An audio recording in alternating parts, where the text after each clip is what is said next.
नमस्कार दोस्तों, मैं हूं डॉक्टर विजय कुमार और मैं आप सभी का स्वागत करता हूं आज के इस लेक्चर में। आज के लेक्चर का टॉपिक है हाइपोथेसिस टेस्टिंग। यह टॉपिक अपने आप में बायोस्टैटिस्टिक्स का सबसे इम्पॉर्टेंट टॉपिक माना जाता है। यहाँ से एग्जामिनेशन पॉइंट ऑफ व्यू से इस टॉपिक से काफ़ी क्वेश्चंस आते हैं। ऑब्जेक्टिव, सब्जेक्टिव, हर तरीके के क्वेश्चंस जनरली एग्जामिनर पूछ लिए करते हैं इस टॉपिक से। यह टॉपिक रिसर्चर के लिए भी काफ़ी इम्पोर्टेंट है, क्योंकि आपके रिसर्च के वैलिडेशन के लिए उसकी हाइपोथेसिस टेस्टिंग की जानी आवश्यक होता है। इस वजह से रिसर्च करने वाले, इन्वेस्टिगेशन करने वाले, डाटा के ऊपर काम करने वाले जो वर्कर है उनके लिए यह टॉपिक काफ़ी इम्पोर्टेंट है, क्योंकि हर एक रिसर्च में कुछ ना कुछ डाटा आता है, इन्फॉर्मेशंस आते हैं, कुछ वैल्यूज़ आते हैं। वो वैल्यू सिग्निफिकेंट है या नहीं है, इसे हम जनरली हाइपोथेसिस टेस्टिंग के द्वारा ही वेरीफाई करते हैं, वैलिडेट करते हैं। तो यह टॉपिक काफ़ी इम्पोर्टेंट है।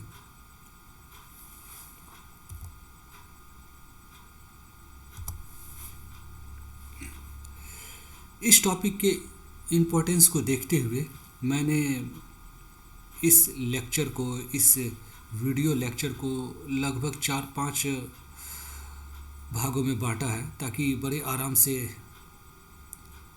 धीरे धीरे समझ कर इस टॉपिक को आगे बढ़ाया जाए। तो सबसे पहले हम हाइपोथेसिस टेस्टिंग टॉपिक में सबसे पहले हम हाइपोथेसिस को देखेंगे कि आखिर हाइपोथेसिस होता क्या है, हाइपोथेसिस का मीनिंग क्या होता है, लिटरल मीनिंग क्या होता है। हम स्टैटिस्टिक्स सब्जेक्ट में हाइपोथेसिस का क्या मीनिंग होता है, इन सारी चीज़ों को हम देखेंगे। फिर हम अगले वीडियो में नल हाइपोथेसिस और अल्टरनेट हाइपोथेसिस के बारे में जानेंगे कि हाइपोथेसिस किस तरीके के हो सकते हैं, नल हाइपोथेसिस क्या होता है, अल्टरनेट हाइपोथेसिस क्या होता है। इसी के अंतर्गत 1 टेल टेस्ट हो सकता है, 2 टेल टेस्ट हो सकता है, लेफ्ट टेल टेस्ट हो सकता है, राइट टेल टेस्ट हो सकता है। ये सारी चीज़ें, ये सारे कंसेप्ट क्या है, इन सारी चीज़ों के बारे में हम आगे की वीडियो में, एक सेपरेट वीडियो में इन सारी चीज़ों को समझने की कोशिश करेंगे। इसके अलावा हम लेवल ऑफ सिग्निफिकेंस के बारे में भी जानेंगे कि आखिर लेवल ऑफ सिग्निफिकेंस क्या होता है। कभी हम 1% लेवल ऑफ सिग्निफिकेंस रखते हैं, कभी कभी हम 5% लेवल ऑफ सिग्निफिकेंस को यूज़ करते हैं। कुछ केसेस में 0.1% लेवल ऑफ सिग्निफिकेंस भी यूज किया जाता है। तो यह लेवल ऑफ सिग्निफिकेंस को किस तरीके से निर्धारित करते हैं, इसका मीनिंग क्या होता है, इस बारे में हम डिस्कस करेंगे एक वीडियो के अंदर। फिर एक अलग से वीडियो बनाऊंगा जिसमें कि हम टेस्ट स्टैटिस्टिक्स के बारे में हम देखेंगे कि आखिर हमारा जो इन्वेस्टिगेशन है, रिसर्च है, हमने जो वर्क किया है, उस वर्क को करने के बाद हमारे पास कुछ इन्फॉर्मेशंस आए हैं, कुछ डाटा जनरेट हुए हैं। उस डाटा के आधार पर हमें कौन सा स्टैटिस्टिकल टेस्ट लगाना चाहिए। क्या हम chi-स्क्वायर टेस्ट लगा सकते हैं, टी टेस्ट लगा सकते हैं, जेड टेस्ट लगा सकते हैं, एफ टेस्ट कर सकते हैं। तो कौन सा टेस्ट हमें लगाना चाहिए, इस बारे में हम इस वाले वीडियो में टेस्ट स्टैटिस्टिक्स वाले पार्ट में हम उसे देखेंगे। फिर हमने एक पार्टिकुलर सूटेबल टेस्ट लगाने के बाद, स्टैटिस्टिकल टेस्ट लगाने के बाद हमने कुछ वैल्यू कैलकुलेट की, कैलकुलेटेड वैल्यू हमें मिला उस टेस्ट का। हम टेबल की मदद से एक ऑलरेडी हर एक टी टेस्ट का, एफ टेस्ट का, हर एक टेस्ट का एक टेबल बना के, chi-स्क्वायर टेस्ट का हर एक टेस्ट का एक टेबल होता है जिसकी मदद से हम टेबुलेटेड वैल्यू को निकालते हैं। तो हम कैलकुलेटेड वैल्यू, टेबुलेटेड वैल्यू, इन दोनों को कंपेयर करने के बाद एक डिसीजन लेते हैं और हमारा इंटरप्रिटेशन निकलता है कि जो हमारा नल हाइपोथेसिस था वह एक्सेप्ट हो रहा है या रिजेक्ट हो रहा है। तो इस हाइपोथेसिस टेस्टिंग में कई सारे पार्ट हैं, कई सारे स्टेप्स हैं। इन स्टेप्स को छोटे छोटे लेक्चर बनाकर मैं आपको समझाने की कोशिश करूँगा। तो सबसे पहले हम देखते हैं कि हाइपोथेसिस होता क्या है, हाइपोथेसिस का एक जनरल मीनिंग क्या होता है। तो statistical hypothesis is A quantitative statement about population. किसी पॉपुलेशन के बारे में कुछ क्वांटिटेटिव, कुछ वैल्यूज़ के बेसिस पर हम स्टेटमेंट दे रहे हैं, तो उसे हम जनरली हाइपोथेसिस बोलते हैं या फिर स्टैटिस्टिकल हाइपोथेसिस बोलते हैं। हमने पहले की भी वीडियो में आप लोगों से डिस्कस किया है, वीडियो जो कि पैरामीटर और स्टैटिस्टिक के बारे में था। उसमें मैंने ऑलरेडी डिस्कस किया था कि हम जनरली जब भी कोई सर्वे करते हैं, जब भी कोई वर्क करते हैं, रिसर्च करते हैं, तो हम इंटायर पॉपुलेशन के ऊपर हम अपना कंक्लूज़न या कोई वैल्यू देने की कोशिश करते हैं। हमारा यह कोशिश होता है कि हमारा जो वैल्यू आए वह इंटायर पॉपुलेशन के बेसिस पर आए। लेकिन कभी कभी होता यूँ है कि पॉपुलेशन साइज़ हमारा बहुत ज़्यादा होता है और इंटायर पॉपुलेशन से वैल्यू ले पाना काफ़ी मुश्किल होता है। आपका पॉपुलेशन साइज़ लैक्स में हो सकता है, करोड़्स में हो सकता है, 10 लाख हो सकता है। इतने बड़े पॉपुलेशन से इंफॉर्मेशन लेना, यह भी निर्भर करता है कि जो आप इंफॉर्मेशन ले रहे हैं वो कितना टीडियस है। हो सकता है कि आप सिंपली इंडिविजुअल का सेक्स देख सकते हैं कि उसका लिंग क्या है, मेल है, फीमेल है, इस बेसिस पर एक छोटा सा इन्फॉर्मेशन होगा। आप चाहेंगे, आप पूछने की भी आवश्यकता नहीं होगी। आप यह हो सकता है आप उसकी एजुकेशनल बैकग्राउंड लेना चाह रहे हो कि आप वो कितना पढ़ा लिखा है, या इंडिविजुअल के डिफरेंट इंडिविजुअल्स के आप इनकम देखना चाह रहे हैं, तो यह काफ़ी इजीली लिया जा सकता है। लेकिन हो सकता है कि आप जो टेस्ट कर रहे हैं वो काफ़ी डिफ़िकल्ट भी हो सकता है। आप इंडिविजुअल का बॉडी वेट लेना चाह रहे हैं या उसके ब्लड ग्रुप लेना चाह रहे हैं, तो कई सारे इंडिविजुअल्स आपको वे करना पड़ेगा, इंडिविजुअल को उसका ब्लड ग्रुप निकालना पड़ेगा, तो यह काफ़ी टीडियस वर्क हो जाएगा। तो आप इन्फॉर्मेशंस को इजीली भी ले सकते हैं या आपको इन्फॉर्मेशन लेना काफ़ी डिफ़िकल्ट भी हो सकता है। और इस वजह से हो सकता है कि आपका पॉपुलेशन साइज यदि बहुत ज़्यादा है तो आप सारे पॉपुलेशन से, कंप्लीट पॉपुलेशन से, हर एक इंडिविजुअल से इन्फॉर्मेशन लिया जाना काफ़ी मुश्किल होगा। इस पॉपुलेशन के बेसिस पर जो वैल्यू निकालते हैं उसे हम जनरली पॉपुलेशन पैरामीटर बोलते हैं। यह मीन भी हो सकता है। पॉपुलेशन के इन्फॉर्मेशन निकालने के बाद हम मीन कैलकुलेट कर सकते हैं, तो पॉपुलेशन पैरामीटर मीन भी हो सकता है, स्टैंडर्ड डेविएशन भी हो सकता है, वेरिएंस भी हो सकता है, और भी बहुत सारे पॉपुलेशन पैरामीटर्स हो सकते हैं। तो यदि आपका पॉपुलेशन साइज बहुत ज़्यादा है तो उस कंडीशन में आप पॉपुलेशन पैरामीटर को निकाला जाना काफ़ी डिफ़िकल्ट होता है, या फिर हम बोले तो इम्पॉसिबल होता है, पॉसिबल नहीं होता है। तो इस कंडीशन में हम क्या करते हैं कि पॉपुलेशन से हम रैंडम सैंपल निकालते हैं, कुछ चूज करते हैं सैंपल्स डिफरेंट लोकेशन से, डिफरेंट पॉपुलेशन के डिफरेंट पार्ट से हम कुछ रैंडम सैंपल को यूज़ करते हैं और उस रैंडम सैंपल के बेसिस पर हम एक वैल्यू निकालने की कोशिश करते हैं। और मैंने अपनी पिछली वीडियो में ऑलरेडी यह डिस्कस कर रखा है, जो सैंपल के बेसिस पर जो हमारे पास वैल्यूज़ आते हैं वह उसे हम स्टैटिस्टिक बोलते हैं। यह मीन भी हो सकता है, स्टैंडर्ड डेविएशन भी हो सकता है, वेरिएंस भी हो सकता है। जैसा कि हमने पॉपुलेशन पैरामीटर में डिफरेंट वैल्यूज़ निकाले, उसी तरीके से हम सैंपल के बेसिस पर डिफरेंट वैल्यूज़ को निकालेंगे, उसे हम स्टैटिस्टिक बोलेंगे ना।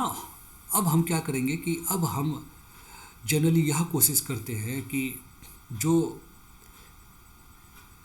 सैंपल से स्टैटिस्टिक निकाला है उसे हम कोशिश करते हैं यह बताने की कि यह पॉपुलेशन पैरामीटर को इन्फर कर रहा है, यह पॉपुलेशन पैरामीटर को बता रहा है।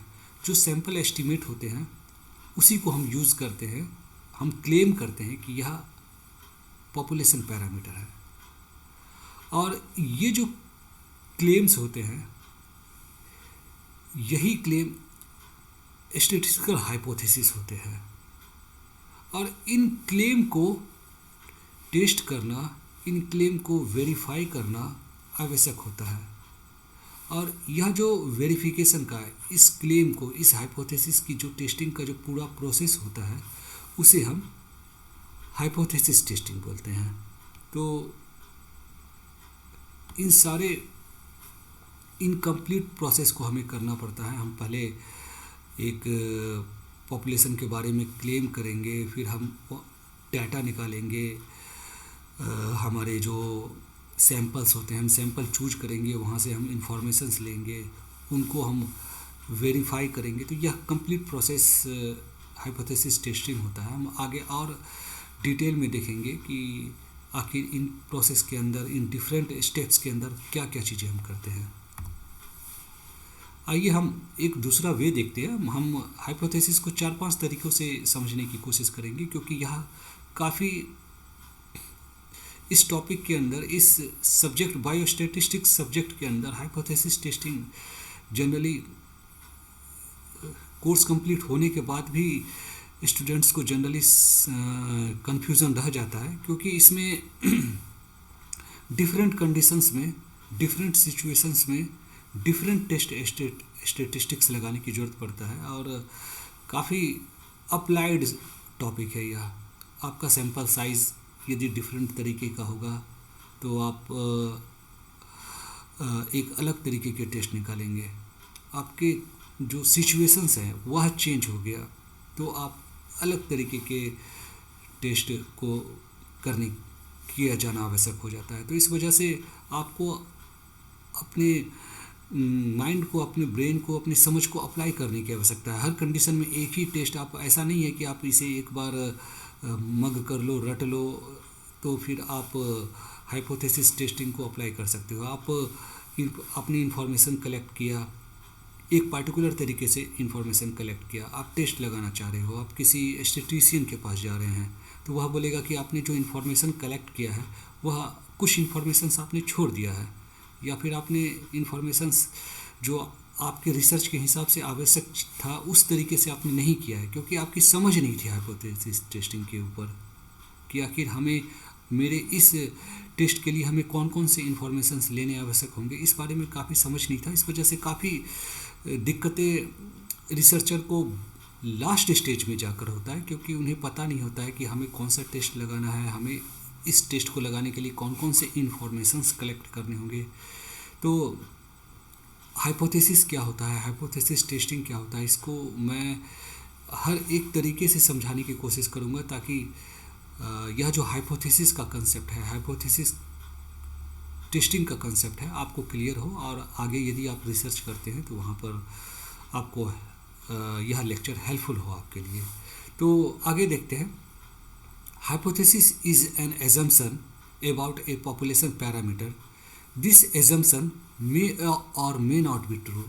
तो हमने जो एज्यूम किया, हमने जो हाइपोथेसिस एज्यूम किया, वह एजम्पशन हमारा सही भी हो सकता है, नहीं भी हो सकता है। हमारे टेस्ट करने के बाद जो वैल्यूज़ आते हैं वह हमारे हाइपोथेसिस को सपोर्ट भी कर सकते हैं, रिजेक्ट भी कर सकते हैं। जैसा मान लें कि मैं एक एग्जांपल देने की कोशिश करता हूँ, एक एग्जांपल के थ्रू इसे समझने की कोशिश करते हैं।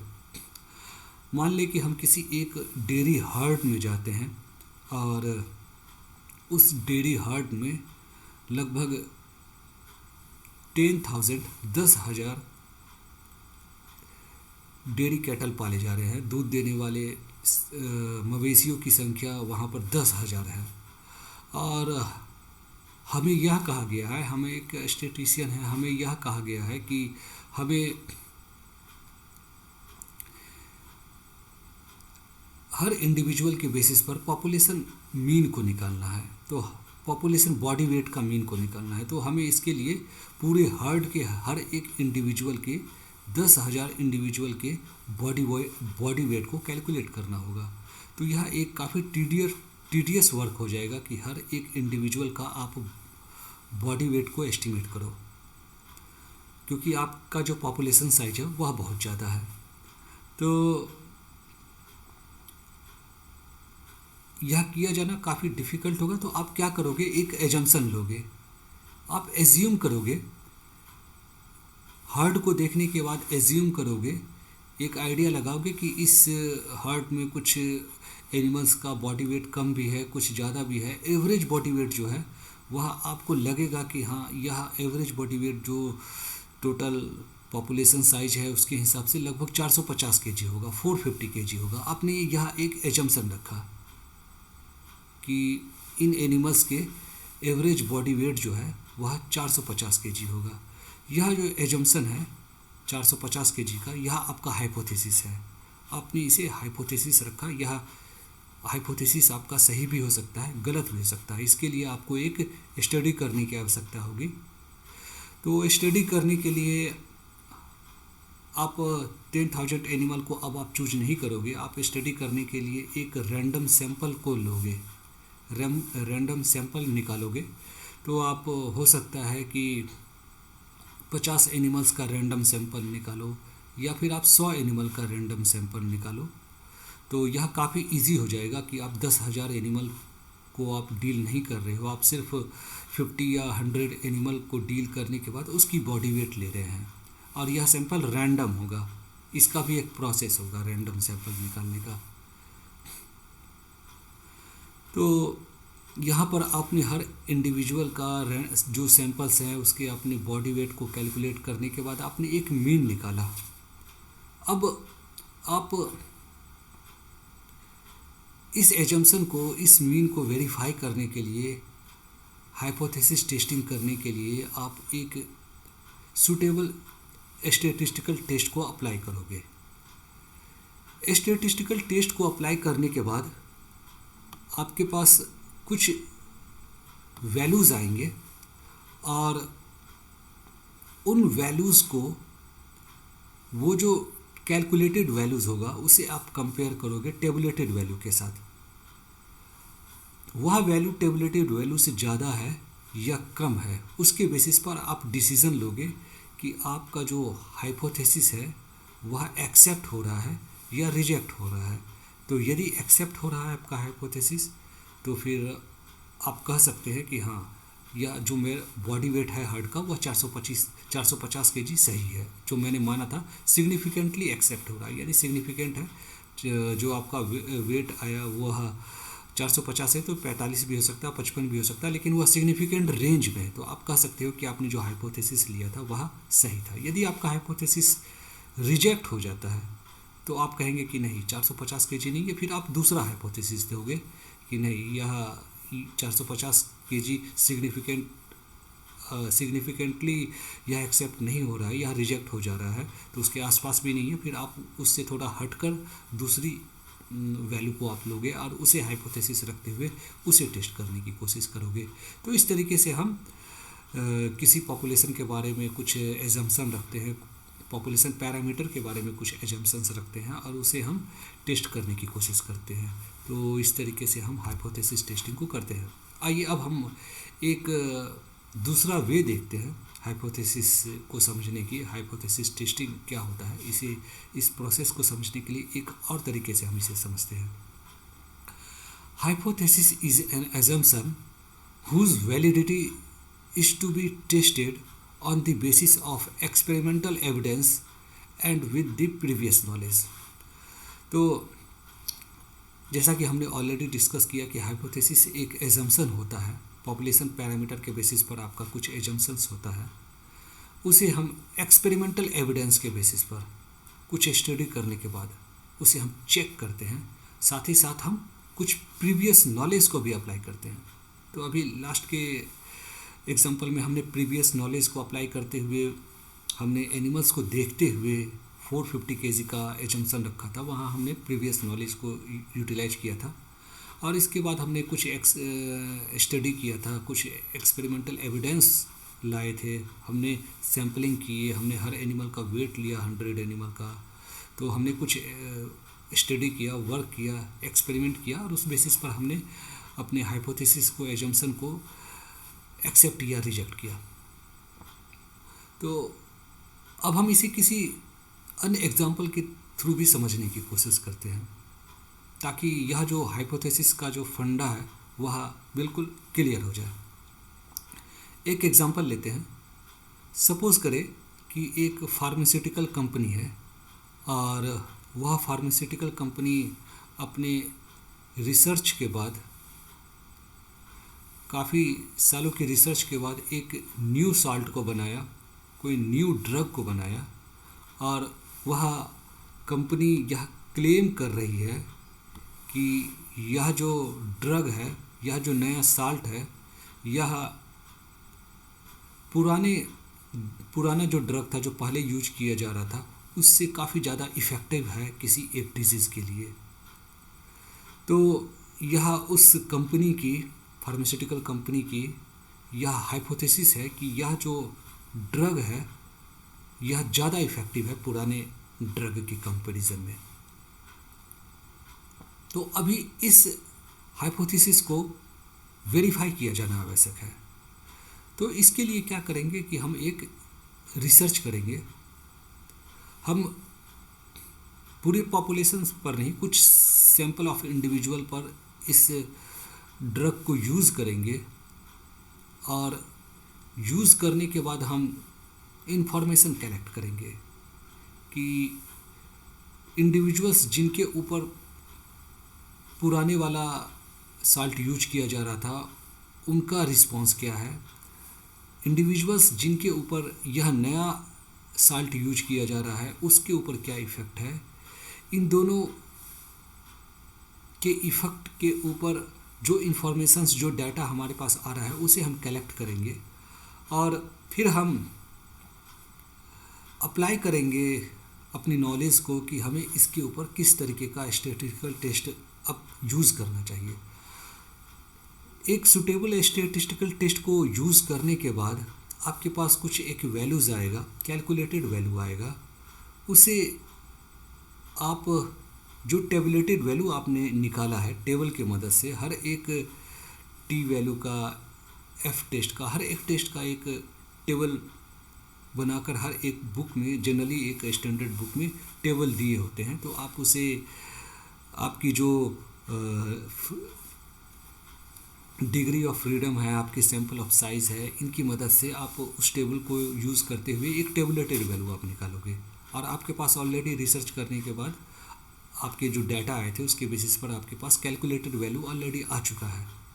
अब आप इन टेबुलेटेड वैल्यू और कैलकुलेटेड वैल्यू के बीच में कंपैरिजन करोगे कि कौन सा ज़्यादा है, वैल्यू किसकी ज़्यादा है, और इस कंपैरिजन के बाद आप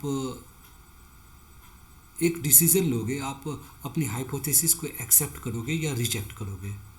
एक्सेप्ट करोगे तो यह क्लियर हो जाएगा, यह प्रूफ हो जाएगा कि यह जो ड्रग है वह ज़्यादा इफ़ेक्टिव है। यदि वह रिजेक्ट हो जाता है हाइपोथेसिस, तो आप कह सकते हो नहीं, दोनों सिमिलर है, दोनों की इफ़ेक्ट सिमिलर है, तो आप यह क्लेम नहीं कर पाओगे कि यह ज़्यादा इफ़ेक्टिव है। यदि रिजेक्ट हो जाता है तो आप कह सकते हो कि इसके इफ़ेक्ट सिमिलर है, तो आप उसे इस तरीके से यूज करोगे कि जो पुराना ड्रग था उसके सब्स्टिट्यूट में आप इसे ले सकते हैं, सिमिलर इफ़ेक्ट यह शो करेगा। यदि एक्सेप्ट होता है तो आप यह बोलोगे कि नहीं, यह ज़्यादा इफ़ेक्टिव है, तो आपके जो प्रोडक्ट है उसका सेल ज़्यादा होगा। तो इस तरीके से हम हाइपोथेसिस टेस्टिंग इन सिचुएशंस में आप कर सकते हो। यह सिर्फ यह मैंने एग्जांपल लिया फार्मास्यूटिकल कंपनी का, यह किसी अन्य प्रोडक्ट के लिए भी आप इस तरीके के टेस्ट कर सकते हैं। तो अब हम एक दूसरा एग्जांपल देखते हैं कि यहाँ पर भी आप हाइपोथेसिस टेस्टिंग किस तरीके से कर सकते हो। जनरली हम अपनी लाइफ में, हम अपनी स्टडी में, हम अपनी इन्वेस्टिगेशन में किसी प्रॉब्लम को सॉल्व करने की कोशिश करते हैं।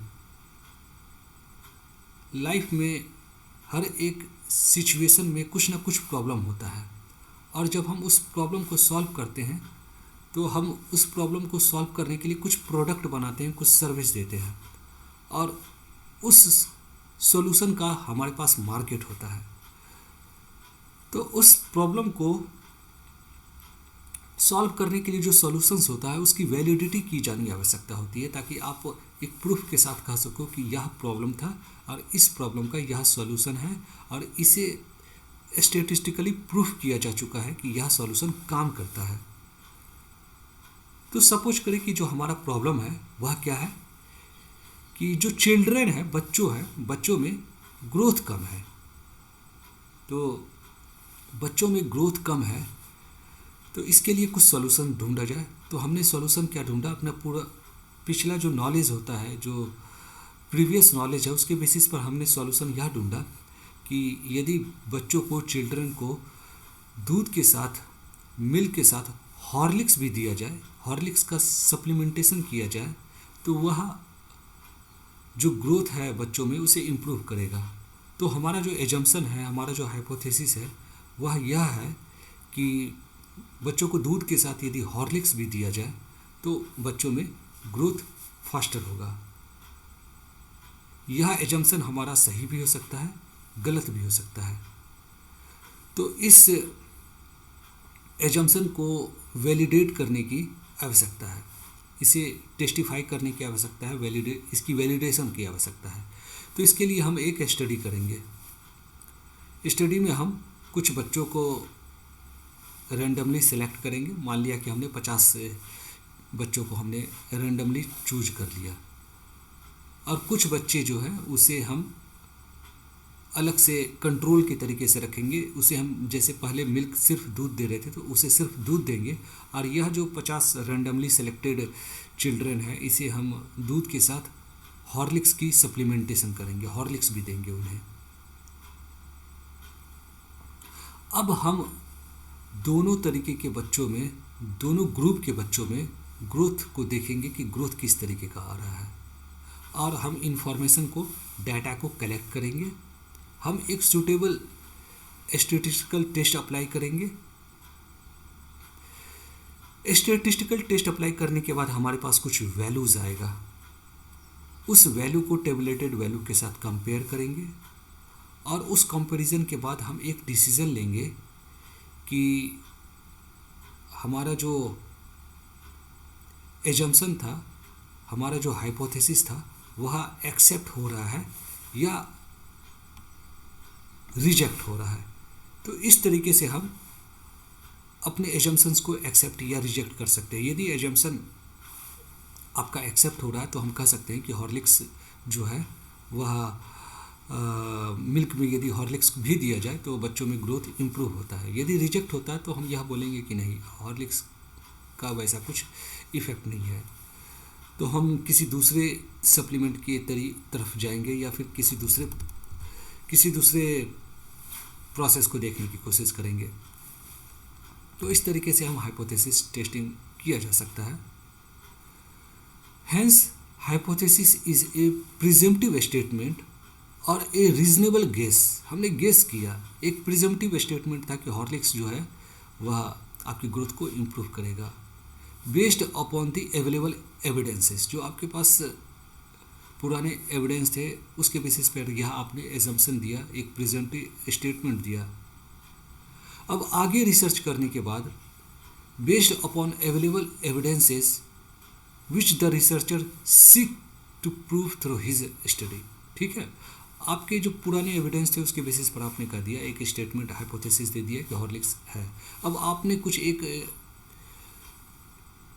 नया स्टडी किया और उसके बाद आपने उस हाइपोथेसिस को या एक्सेप्ट या रिजेक्ट किया। तो इस तरीके से हम हाइपोथेसिस टेस्टिंग को करते हैं।